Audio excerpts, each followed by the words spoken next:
plane headed to LA, ending with an arrest on the ground in Colorado. That plane diverted, passengers saying this man was drunk and threatening them with a skateboard, yelling racial slurs. We're live at the airport with reaction from those on board.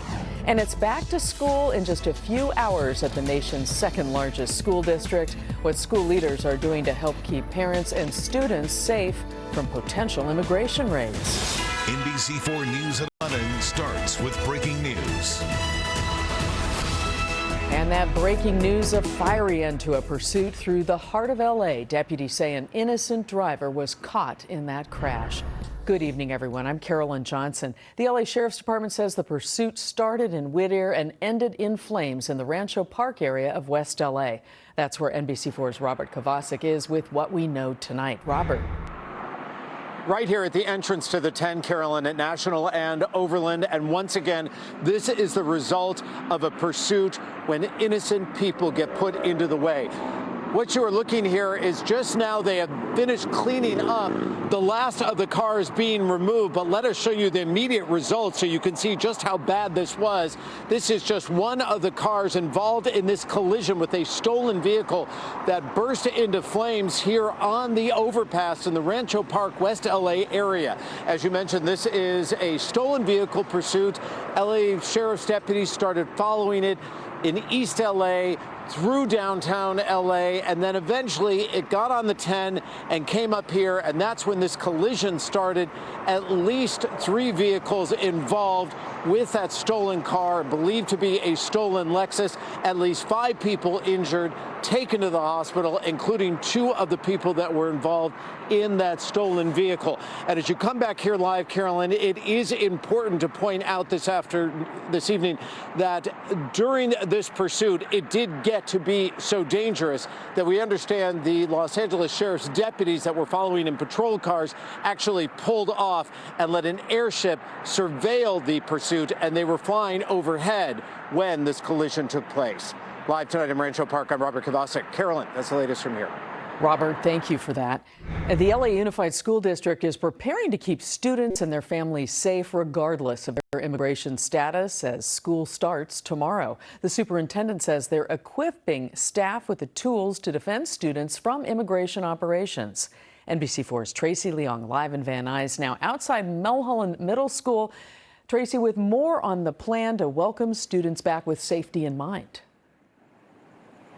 Yeah, that's certainly right, Carolyn. As immigration operations continue across the area, LAUSD wants their students and families to know that their campuses are safe spaces and their immigration status will never be a barrier to their education.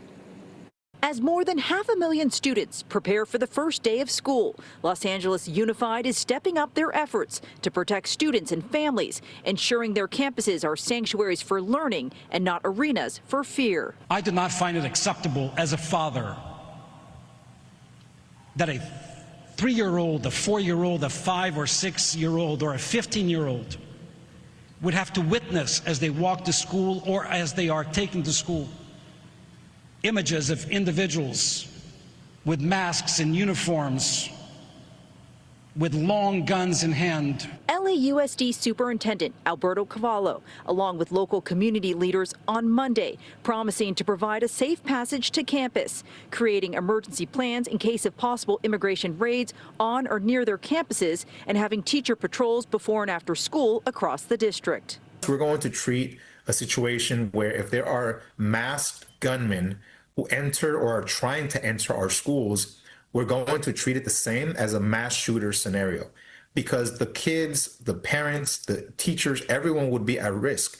Over the summer, Union Del Barrio member and LAUSD high school teacher Ron Gochez helped train more than 1,000 teachers, giving them the tools to defend their campus and community. Let them be kids and not worry about anything else. A safety plan that gives many parents and students peace of mind.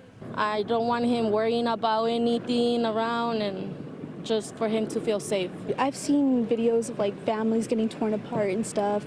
I've seen ICE immigration barging into schools, and I feel like that's just like very, I would never want to go through that. I wouldn't want anyone to go through that because like it's like heartbreaking. The second largest district in the nation also setting up an alert system that immediately notifies schools if there are any immigration enforcement operations on or near their campus. For us as teachers, it really is an honor to be on the front lines of defense for our students.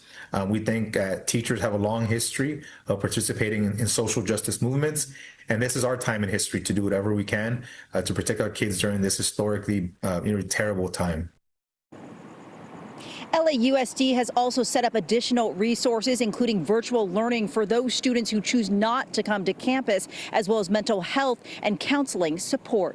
Reporting live in Van Nuys, Tracy Leong, NBC4 News. Tracy, thank you. The fears over federal agents near schools are being spurred by videos like this one capturing another immigration raid at a car wash. This time it was the Overland car wash in Palms around noon today. We spoke with the person who recorded this video, which shows federal agents in masks taking people into custody. Yeah, it was a disturbing moment to say the least, and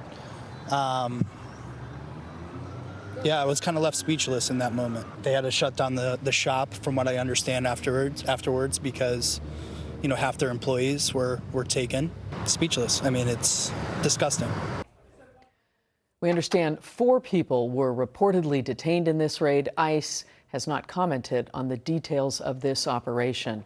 And in Covina, another ICE enforcement at a Home Depot. We spoke with a man who says his father was detained today. Me and my little brother rushed over here. And then when we found his car, we were kind of just like in shocked for a bit. Then after that, I just started thinking like, all right, so what am I gonna have to do now?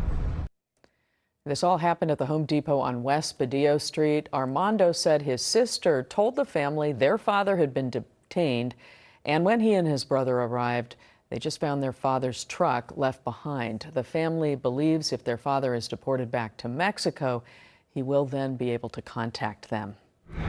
All right, let's head outside right now. A live look from our camera here at our home in Universal City, and the cool down has arrived. Meteorologist Stephanie Olmo tracking your first alert forecast. Stephanie. Yeah, nice and refreshing. It is. After last week's heat, okay? We're talking about temperatures below normal for this time of year, right? It's been quite some time that we've been able to say that, but what can we expect as we continue, as we now head into the latter part of the work week and as we head into the weekend? Well, that cooling trend will continue. Temperatures will continue to dip little by little as that marine layer continues to deepen each day. Next week, however, I'm talking about temperatures warming back up.